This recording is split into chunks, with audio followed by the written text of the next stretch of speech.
Some YouTube viewers see an absolutely massive number of ads, and some see almost none at all. The reason for this difference is built into the core of YouTube, so let's talk about it.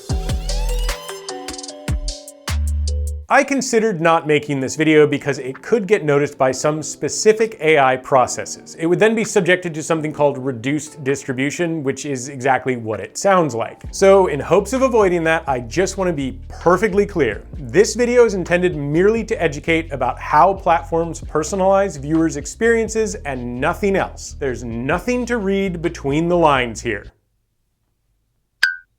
With that out of the way, let's get into it. And to understand what's going on with different users' different ad experiences, we gotta talk about how the algorithm works. We often say the algorithm when discussing the content recommendation system, but that's actually composed of many algorithms that operate interdependently. Those all work together to define an individual viewer's content experience. The ad system is similar. It's composed of many algorithms that work together to determine the ads that an individual sees. And pretty much every algorithm has one thing in common, which is the criteria that it uses to modify a viewer's experience, that viewer's behavior. The system assumes that whatever a viewer did in the past, they're likely to continue doing in the future. So the algorithms adjust the viewer's experience based on the viewer's past actions. That might sound really obvious, but there's some devils in the details of how that happens. The system doesn't know when a viewer laughs at something or looks away or yells at the screen, although I'm sure they're working on that. The actions that algorithms are aware of are just the interactions with the platform. And that means the very first time a viewer visits YouTube, they see a blank welcome page telling them to use search. That's because the recommendation algorithm has no basis for recommending anything.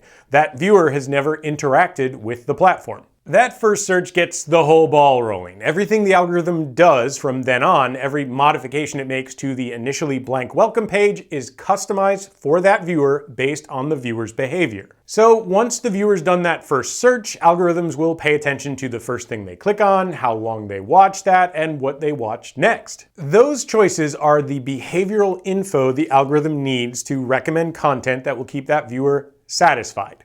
In other words, keep them watching. So interactions are divided into satisfaction and dissatisfaction indicators, and some are stronger than others. For example, when a viewer clicks like on a video, that's a satisfaction indicator, but it's a relatively weak one, not as strong as sharing a video or just watching the whole thing. And probably the strongest indicator of all is something most people wouldn't even think of. It's when a viewer watches a video more than once. For dissatisfaction indicators, obviously a viewer clicking dislike is one, but that's considered a very weak indicator. Particularly if the viewer clicks thumbs down at the 30-second mark, but then stays and watches the rest of a 10-minute video. If asked whether they enjoyed the video, they may say they didn't, but algorithmically speaking, the video satisfied them because they kept watching. Even though the algorithm is often described as designed to recommend things that a viewer enjoys, the only information it has to go on are those satisfaction and dissatisfaction indicators. So when viewers get recommendations for stuff they don't want to watch, it's because some interaction with the platform has taught the algorithm that this content is likely to elicit satisfaction indicators, but it can't always predict that perfectly.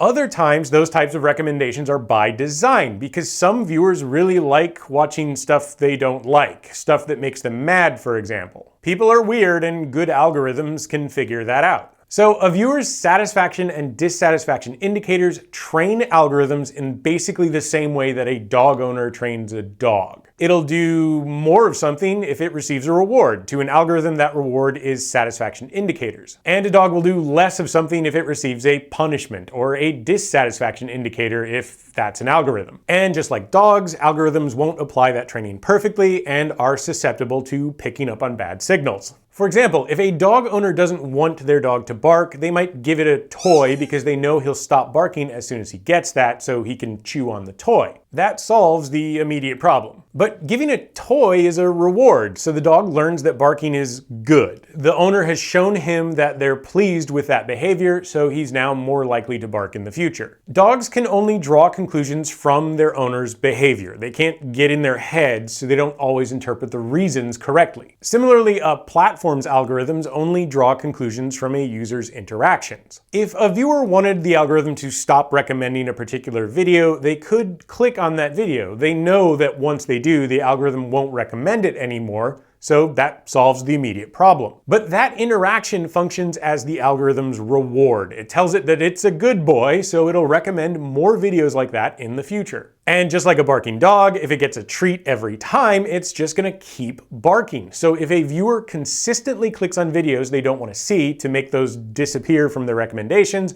pretty soon their recommendations will be nothing but those types of videos. This is a crucial thing when thinking about how platform algorithms work. Users often think of those as something that's been shaped to affect the viewer's behavior, but it's viewer behavior that does most of the shaping. 99% of what algorithms do is simply reactive. It's just doing what the viewer has trained it to do, even if that's not what the viewer intended or wants. And most users think of that training as passive, but it doesn't have to be. Viewers have control over their own behaviors and algorithms don't. So viewers have more of an effect over the entire process, but most lack knowledge about how that process works, which makes their role feel passive. But if a viewer understands what interactions caused an algorithm to do something in the first place, that viewer can change their own behavior to something that elicits the viewer's desired response. To put that in terms of dog training, if an owner wants a dog to change its behavior, the owner has to change their own behavior first. And to do that effectively, the owner needs to be smarter than the dog.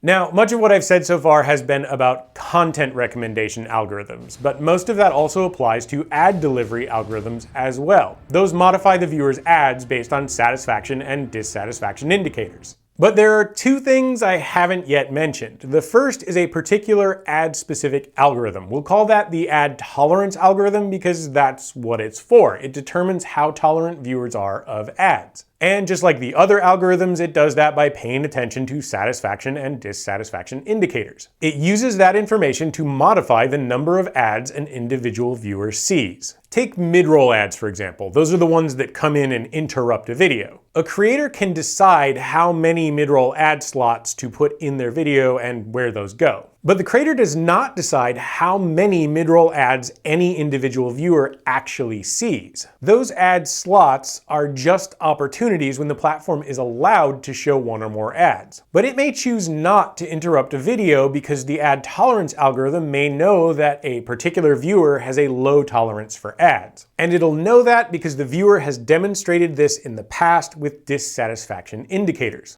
This is why different viewers see a different number of ads and see them at different frequencies. Viewers who are classified as maximally tolerant to ads will end up seeing the maximum number of ads. These are viewers who have shown satisfaction indicators to ads in the past, like clicking on an ad and buying a product through an affiliate link. When asked, those viewers might say that they hate ads and want to see less of them, and that might be true. But there's no way for the platform to know that. All it knows is the viewer's interactions, and their behavior has demonstrated that this viewer is maximally tolerant to ads. The viewers who are classified as maximally intolerant of ads have also demonstrated this by their behavior. When asked, they may say that ads don't really bother them that much, and that might be true, but all the platform knows is that viewer's interactions. And based on that viewer showing strong dissatisfaction indicators to ads, the platform is going to show them the fewest possible ads, which is probably not zero. Which brings me to the second thing I haven't mentioned yet, which is the strongest dissatisfaction indicator of them all: a viewer leaving the platform. To an algorithm, that's like a swat on the nose from a rolled up newspaper. A viewer who's classified as maximally intolerant to ads is one who's shown through their interactions that they are highly likely to leave the platform, meaning they end their watch session, they close the window, or they exit the app if they see an ad. So in hopes of keeping them watching in the future, the platform will show them the minimal number of ads and interrupt their watching as infrequently as it can. Of course, most users fall somewhere in the middle, neither wholly tolerant or intolerant of ads, which is why there's so much variation in the number of ads users will see. I hope this has helped you understand more about how this platform works. Thanks for watching.